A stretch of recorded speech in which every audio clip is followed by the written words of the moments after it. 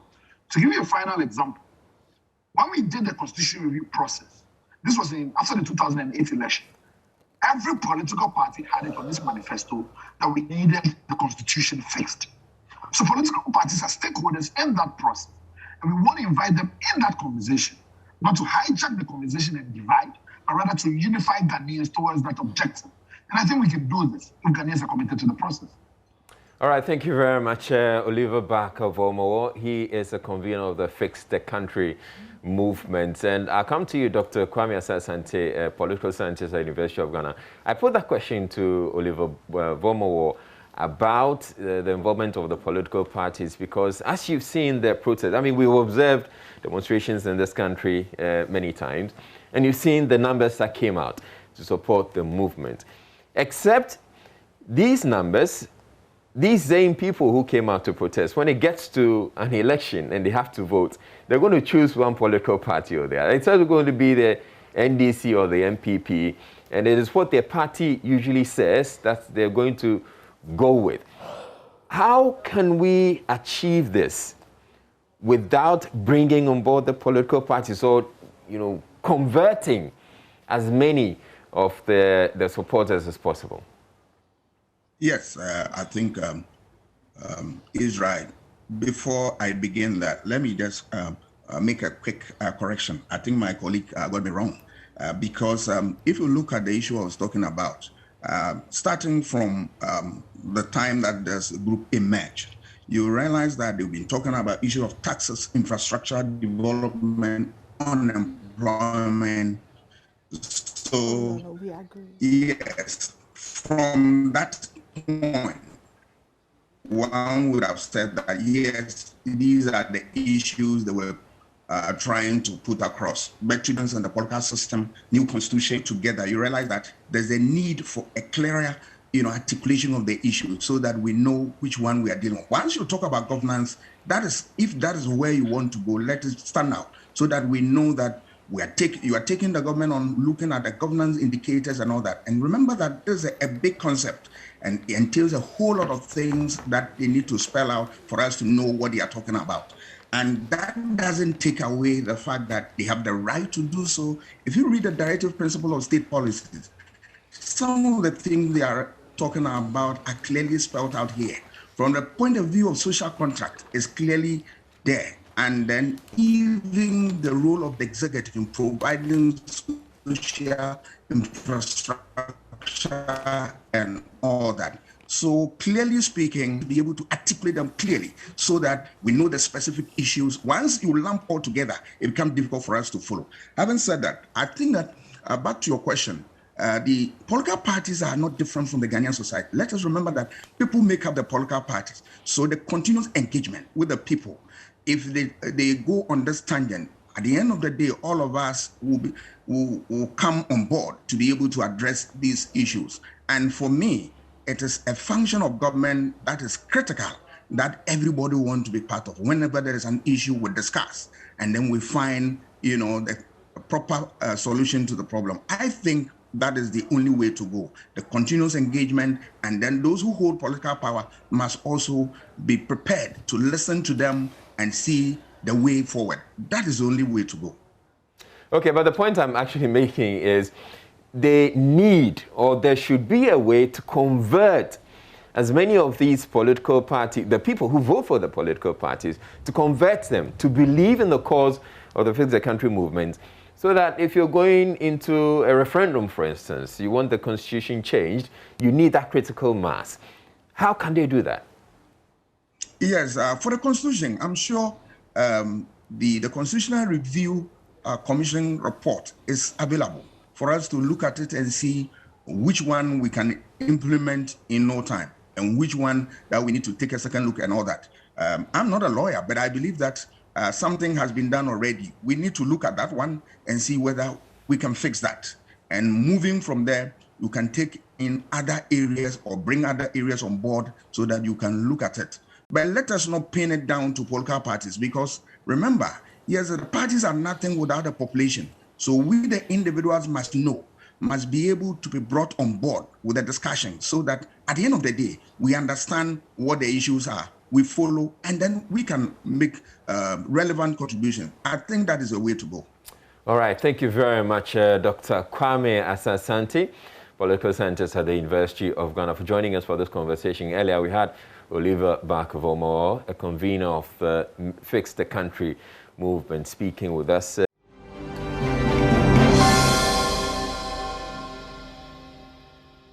Enimwa. So yes, the point I've been trying to make, push across, is that yes, we see these people who join the demonstration. But at the end of the day, the political parties hold so much sway. Yeah. So that we go into an election and the people are going to vote for either the NDC or the MPP. Almost because there is no choice. So it becomes the lesser of two evils, which is why perhaps we were so excited yesterday when the PNC said that they were going to become a formidable force, which brings us to the conversation that there must be a third option, politically speaking, because otherwise you have no choice. It's either NDC, MPP, or you don't vote. Yeah. And when you don't vote, you've actually voted. And the Fix the Country convener is saying that they don't intend to turn this into a political force. Yes. No, he did say that. Yeah. And then he also said that, but it is political because it is the people in power who have the power to make changes and all of that. So it's difficult. You know, you're asking for change, or you're trying to put the people who have the power into a corner so that they make change. But how much power do you actually have to force them to, when they are very aware of the power that they hold?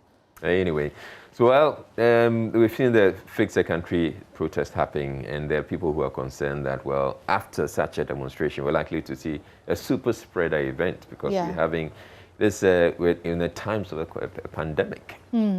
Yeah. If you're looking at the figures right now, it's on the screen, or it's going to be put on the screen shortly. Yeah. 6,766. Yes. Yeah. 854 deaths and 381 new cases. And remember, Israel, that within the last month, this 6,766, it has grown from 1,600. Yeah. So we were at 1,600, and within a month, we've gone up to 6,766. Now, Dr. Patrick Kuma-Abuaji is warning that we could get to about 8,000 very soon, which was the peak of the second wave. And we're not that far away from that figure. So definitely something to look out for. And also because, you know, he is saying that we are not adhering to the protocols as we should. And that brings us to our next conversation. We're having a health conversation about the fact that COVID-19 has reared its head again, and that the hotspots have changed. Used to be the Greater Accra region and Kumasi, but now it's actually Volta, Bono, and Bono East. We're going to have a conversation about why that is happening. Speaking to Dr. Fred Adomako-Boateng, he's the Director of Health in Bono East, and he's joining us. Good morning. I can see your lips moving, but I can't hear you. Can you unmute? Good morning. Ah, there you are. Okay, good morning. How are you? I'm doing well by the grace of God, and you? I'm very well, thank you. Awesome. Thank you so much for giving us your morning. So I'm just wondering, you know, why do you think that suddenly the COVID-19 demographic has shifted to your area? What's accounting for this? There are a number of reasons. For those of us who really know Bono East and Techiman, you know, Techiman is a very hot spot for marketing, especially trading. You know, almost virtually everybody comes to Techiman to trade. And then looking at also our geographical location, we kind of are central in the country. And almost you have a lot of cars traversing through the region. So these are the reasons, and then also coupled with the fact that people actually are not adhering to the protocols that we are tried and tested for the country and for COVID-19. These are some of the reasons why we are having these numbers. And I think to buttress what you are saying, for 2020, at the end of December, we had 788 cases. But currently, as we are speaking, we have 1,009 cases for only 2021. So obviously, you can see that the numbers are really higher in this. And then judging from even from the last month at the Director General of Ghana Health Service, we have recorded more than 200 cases for just about 3 weeks. Right. I have the figures in front of me, and the numbers are still kind of going up. So these are the challenges that we are having, people really adhering. And then if we go across the region, you can see that the way that we used to even check temperatures when people were coming into facility, banking halls, schools, other places, are no more as we used to. You go to other places, the Veronica buckets that were having the water, and then adherence to the nose mask. These are the challenges that we are having in the region. Thank you. Okay, so I'm listening to you and I'm thinking that a lot of the reasons that you've given for the rise in the numbers are not new reasons. So Techiman last year, at the peak of the second wave, was still, you know, perhaps a market district. There were still people coming through, you know, to shop, to cars passing through. So that hasn't really changed in terms of what Techiman represents. So it must be something else. Now you're talking about the fact that we're not adhering to the COVID-19 protocols. So it looks as if that may be the actual reason. What exactly is your plan to fix that? And what is accounting for that relax? You know, we've kind of relaxed. So what's accounting for that relaxing, especially when we can see that the numbers are going up? And so basically, if we are looking at June figures, the highest that we recorded, surprisingly, was 6 for the whole month. Okay. So you can imagine what the mood people went into. Okay. COVID there, COVID. So the whole of June, we had only about 4-6 cases. So virtually people went to that mood whereby they think COVID is gone. But we just want people to know that until the pandemic and the outbreak is declared over, if you even have one, you still have the problem. And you can see the strain that we are having. And this attests to the fact that this one the transmissibility is so high that it can infect a lot of people at the shortest possible time. And that is what we are seeing, especially the strain that we are having. So we were caught unawares coming from seemingly silent, no cases recorded. People went back to the normal. COVID is gone, COVID there. And then tied with a lot of activities that hitherto we were not supposed to do.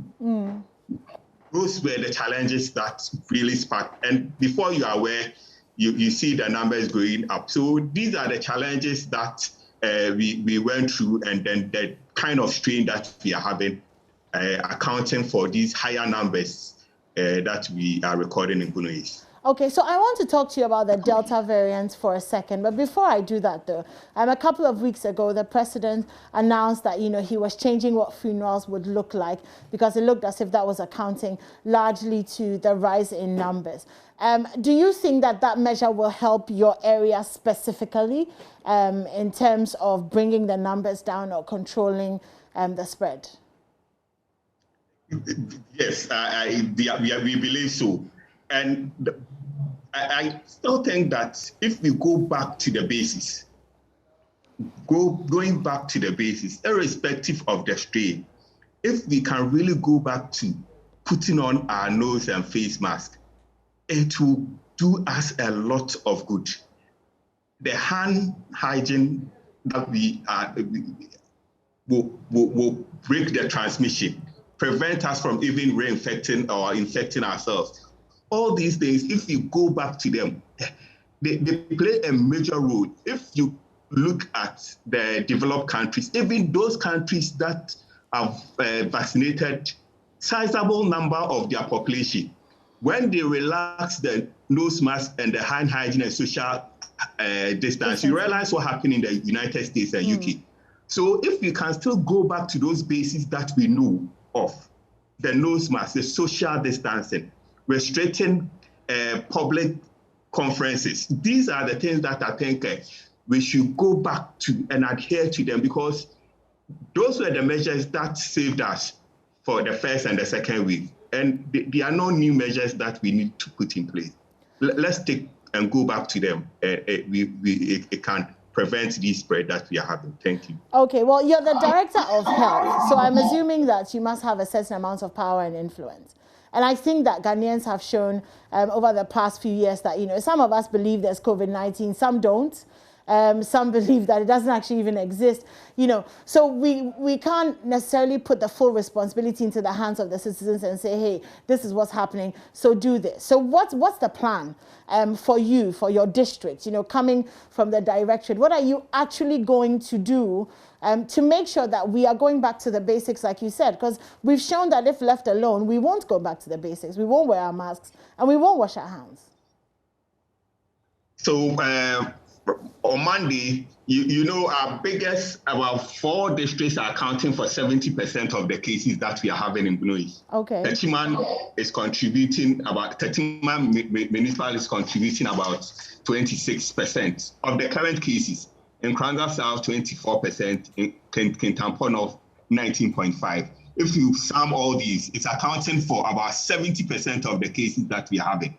So the measures that we have put in place, for instance, in Techiman South, the municipal directorate, together with the agencies, the security agencies, are now making sure that all cars coming through Kumasi, to Bono East, Techiman specifically, we ensure that people are in their masks. That's the first thing that we are going to ensure. Now we are also going to mount up the temperature checks a lot, and then to make sure that people, when they are entering into facilities, They are giving the hand hygiene sanitizer to really sanitize their hands. And this is not only for Techiman South, Techiman North, Chilbodom specifically, also on Wednesday, took a massive campaign to the communities. And then they are even giving those masks, sanitizers to the community. So these are things that we are going to go back and then to enforce. The banking halls, all the other areas that we know, people are supposed to enter with their nose mask on, and also to make sure that they are in the nose mask when they enter. These are the enforcements that we are going to do together with the security agencies to make sure that people go back to the basics. Okay, so when are these enforcements going to start? Because you're still talking about it as if it's yet to. It's already started from Monday for Techiman, actually. Okay, so walk me through this, because I feel like it should be a very collaborative process. If people are coming from Accra, for example, and there's no enforcement in Accra, just as they enter into Techiman, you know, they've been sitting in the buses chatting, no face masks, whatever. Then as soon as they drive into Techiman, they see the police people, they wear their face masks. How effective is that then? Are you going to collaborate, you know, with perhaps the drivers' unions, you know, the police in Accra, the places these buses are coming from? Are you just focused on the entry points? So COVID anywhere is COVID everywhere. And in as much as we are going to put these mechanisms and measures in place, if our surrounding regions, other districts also do not cooperate, then it's obviously going to be a challenge. And as you said, if the other agencies do not come together, the traditional, the religious powers, the political powers do not come together, it's going to be a challenge. We will have to continue to advocate. But on our side, the measures that we will be able to do, especially people coming from all other regions, we are going to ensure that as long that they are going to pass through our jurisdiction, we will make sure that we enforce the law. Okay. And then until they leave, that one is within our ambit that we'll be able to do. And then secondly, we're also going to make sure, and this we are doing together, it's led by the regional minister. Okay. And we are supporting together with all the immigration, security, and other agencies. They are actually leading us, and we are supporting in this activity. Okay. So we will continue to advocate and make sure that these are done. But the point is, how long can you continue to do that if people, we ourselves, do not change and see the need for us to do the needful? This work that we are doing is a collective thing. As you said, if you put on the mask, if somebody is going to check and then you leave the mask when the person is no more, what good do you do to us or to you to yourself? Exactly. So I think the education should continue, because I always say that we are still not out. And we should know that the virus is also changing and becoming wiser as the day goes by. Because from Alpha till now, anytime you get a new strain, the infectivity is so high. So obviously the next strain that we are going to get is also going to spread faster than what we are currently facing. And this is also fueled by our behavior. So I think all of us should continue to talk about actually adhering to these protocols and then making it part and parcel of us, and not really a piecemeal thing that when these cases are going up, we are seen to be working. But now, masking should be part of us. You remember, you go to Asia, even before COVID-19, and you were used to this mask and we were wondering why. It was because of these reasons. So I believe that we will have to continue and then see. Up till now, when we meet the media and other people, they still ask us, is COVID still around? And some people can even ask you, have you seen somebody dying from COVID? This is last week, somebody asked me this way. So it means that we still have a long way to go and we shouldn't stop. Let's continue to educate and then talk to us, even including our health workers, of course, ourselves. Okay. We even are supposed to know better. Yes. Let me say that. So it's a behavioral, human behavior issue that we will still have to continue to discuss for us to really to drive. If you really drive this, then the battle is won. All right, okay. Talking about battles being won, let me speak to the Director of Public Health for the Ghana Health Service, Dr. Franklin Asiedu Bekwin, who joins us as well. Good morning to you, Dr. Bekwin. Hello, Dr. Asiedu Bekwing, are you there? Good morning. Hi, good morning. So we've been told that the Delta variant, we've been told by the CDC that the Delta variant is more easily transmitted than the common cold, which is very worrying. I would like to know, in your opinion, with the numbers and everything, how concerned are you? And I'm asking how concerned you are because perhaps your level of concern will be able to impact how seriously we as the public are taking this new wave as is. Okay, thank you very much. I think that we are concerned, very much concerned, because you see, if you look at the second wave, what is happening is similar to what happened at the same time. So when the cases go down, and people decide not to wear the mask, and then we are now hit by a very efficient variant, and the cases go up. And then we decide to now wear the mask, and the cases go down, and we stop. I mean that is the challenging situation that we are in. So far as the global pandemic is on, I do not think that we should stop wearing the mask, because if you are in a country that you have just like about 1% fully vaccinated, then we don't have the protection that will allow us not to wear the mask. So I think this issue about the mask wearing, it might be sustained until we see that there's a global halt or end of the pandemic. So I think that that's the message that we need to get. So it's not just about the health sector driving the need for the mask. It must be collective, the media, the religious leaders. Everybody must see that we wear the mask, because the guy around you may be the one who's going to infect you. So I think that we need to all get together and make sure that we wear the mask.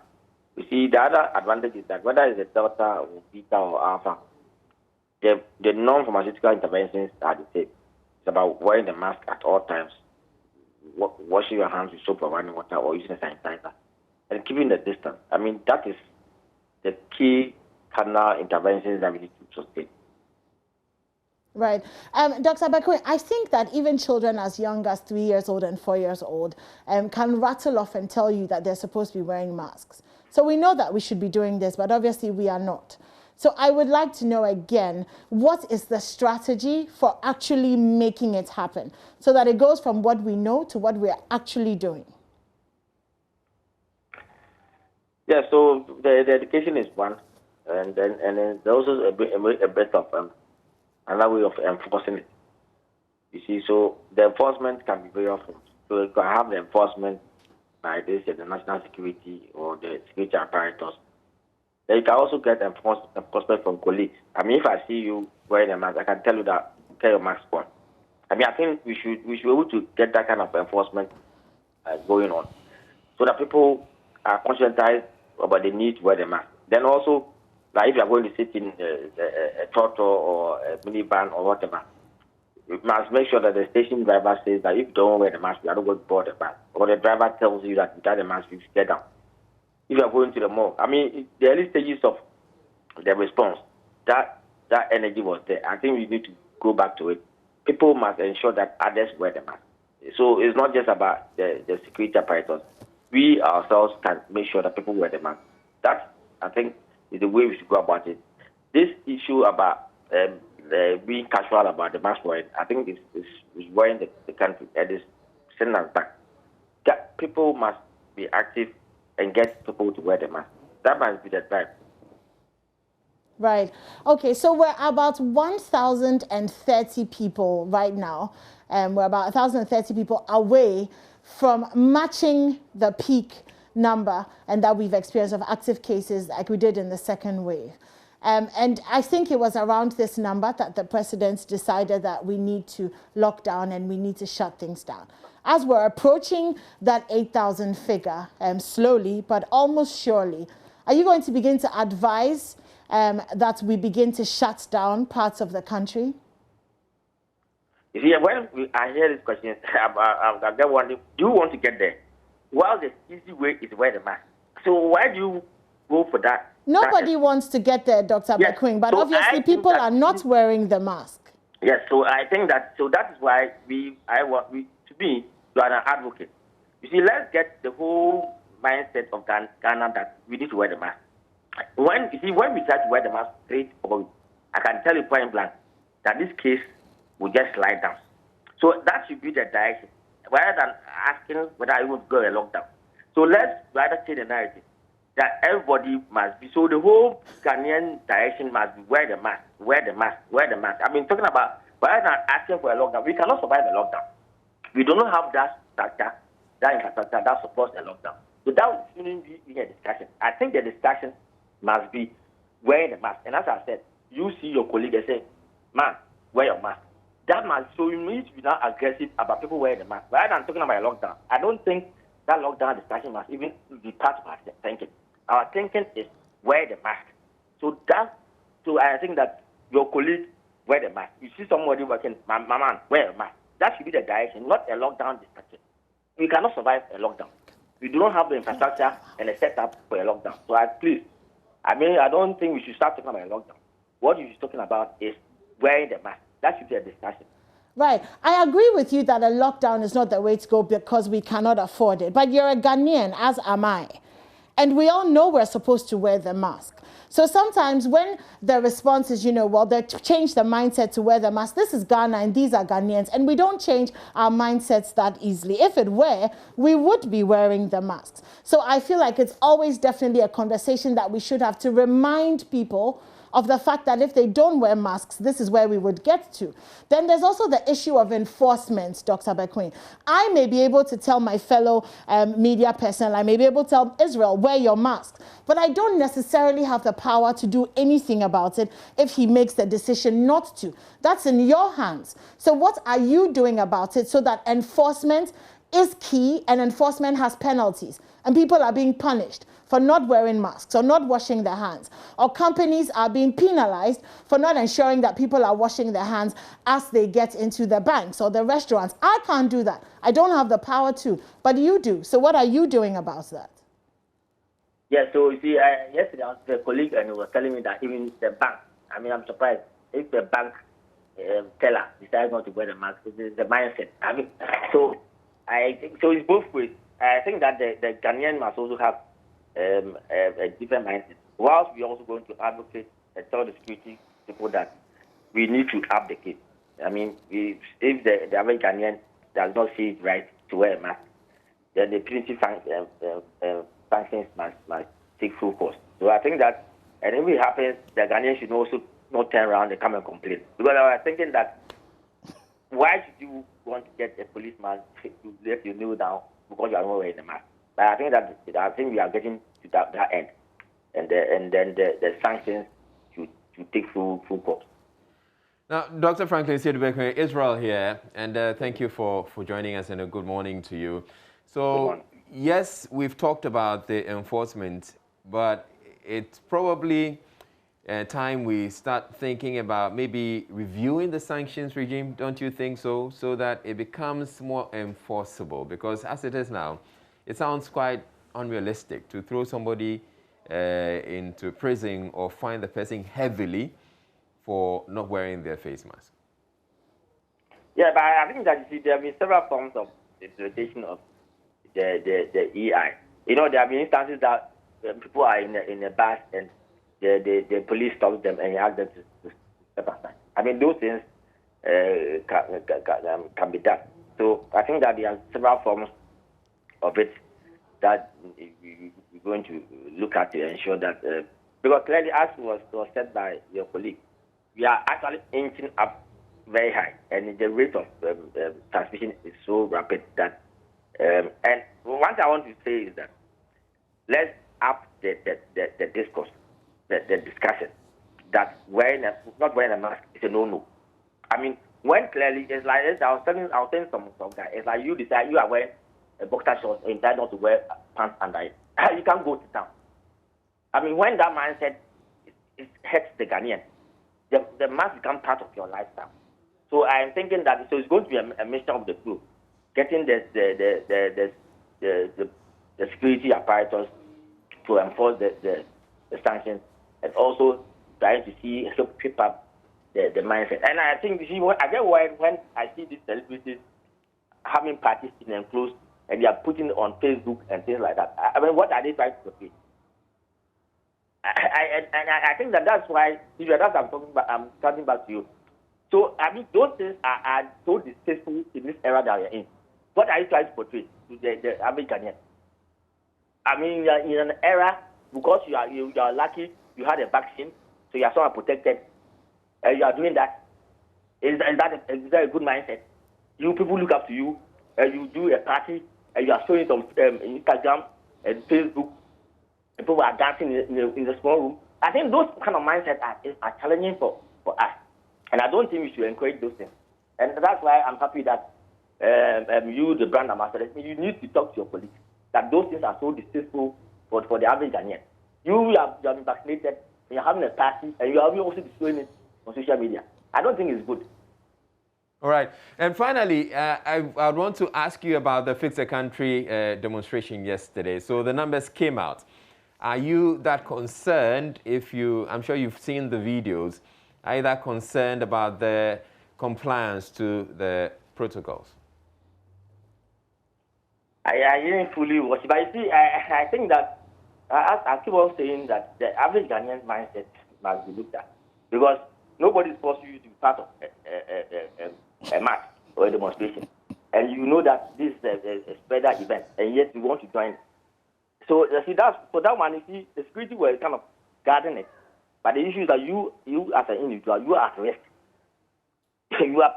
I remember in the time past, they try to stop it because they think that it's a spreader event, and yet people will go to court just to have it. What are you trying to achieve in that context? I think that somehow people try to wear the mask, but I think that we deliberately get ourselves involved in those kind of activities, and we need to have the discussion that the virus spreads in numbers.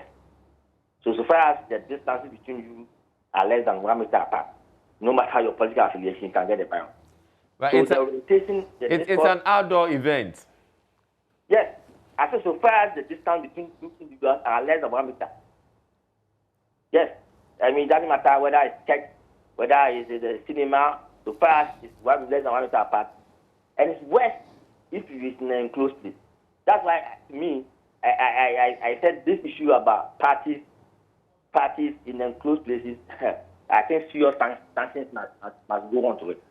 For people who are actually being showing it on the Facebook and the Instagram, I think it's so much wrong to be doing that.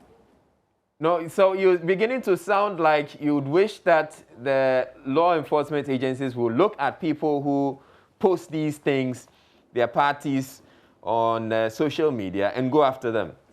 Yes, I think that those things should start happening. I mean, to me, if it's in an open space, fine.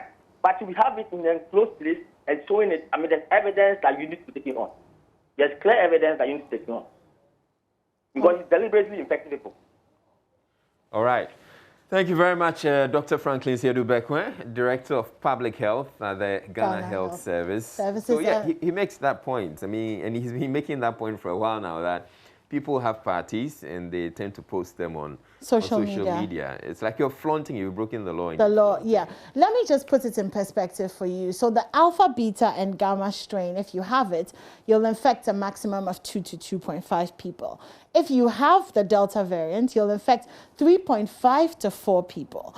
So that's almost twice the number of people that you can infect. And remember that you may be fine, you may not have underlying health conditions, you may survive, but the people you love or the people around you may not. They may have exactly underlying conditions. And so sometimes it's not only about protecting yourself, but it's also about protecting the people that you love. So mask up. It's very simple. Just mask up, wash your hands, sanitize, and social distance. Very simple. Those rules haven't changed, and they still have the power to make this go away or make this manageable. Yeah. And we keep your mask on all the time. Yeah. So long as you have to be in public, just keep the mask. Keep your mask on. All right. Thank you so much for joining us this morning, Dr. Bekweh. I'm very grateful for your time. Let's take a short break, and when we come back, we have more here on the AM show.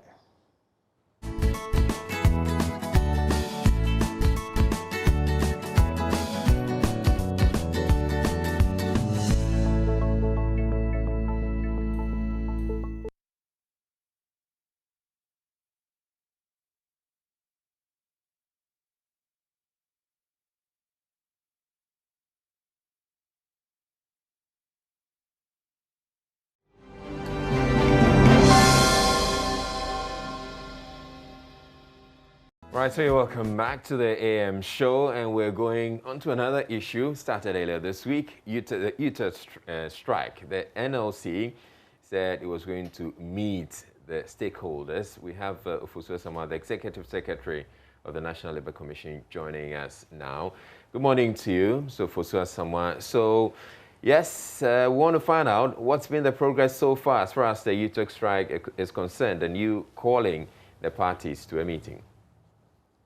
Yes, they have been meeting with the ministry, the employers, Ministry of Education, Ministry of Employment and Labor Relations, Fair Wages, and all that there.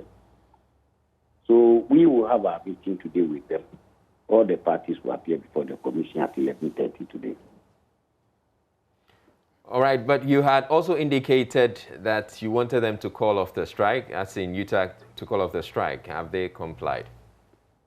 Or what has been their response? When they appear before us today, we'll get to know at 11:30. Right. So what are we expecting to happen today at the meeting? Are you just hearing their concerns, or we can expect to have some resolution of some sort? Yes, that is what we are aiming at, because there's two things. They have been meeting since last week. They've been meeting on Monday, Tuesday. I don't know of yesterday since it was a holiday. So today, appearing before us, we are going to tell the commission whether the issues have been resolved or not. If it has not been resolved, then the commission will now move to have the hearing, hear both parties, and then proceed from there to have a resolution to the matter. Now, is legal option one of the options you're looking at? Sure. To compel them? But that is the last option. All right. Thank you very much, Ofosu Sama, Executive Secretary of the National Labour Commission. And yeah, so this strike has been going on for some time now. Yeah. Monday, Tuesday, Wednesday, Thursday, 4 days. So yeah, yesterday was a holiday, so let's say 3 days. Yeah, okay, yeah. It doesn't count, but well, we're hoping that at this meeting today, there's going to be some resolution. Yes. Yeah. Okay, all right. The other issue that we have to talk about has to do with road safety. Yes, please. And, you've been going over the numbers. I have been going over the numbers, Israel. So the latest data on accidents from the Police Motor Traffic and Transport Department of the Ghana Police Service have indicated that 256 more people were killed in July alone, which means that between January and July, 1,706 people have died from road traffic accidents. It's a 24.43% rise. Same time last year. Same time last year was 1,371 people. In terms of injuries, we've done 9,299, and 1,111 of that is just July alone. Let's talk about motorcycles for a second. I know that you're as frustrated as I am when it comes to motorcycles or cars. 735 people have been killed in motorcycle-related crashes in 7 months, 113 in July alone, with 368 getting injured. I'm not sure if you watched Seth Kwame Boateng's documentary Crushed. But we saw some really vivid images of how some of these accidents occur, especially at traffic lights, intersections, and the like. And honestly, a lot of it can be prevented with a little care, sticking to the rules, and not behaving as if you're the only one who's on the road. And so you're owed some sort of, courtesy.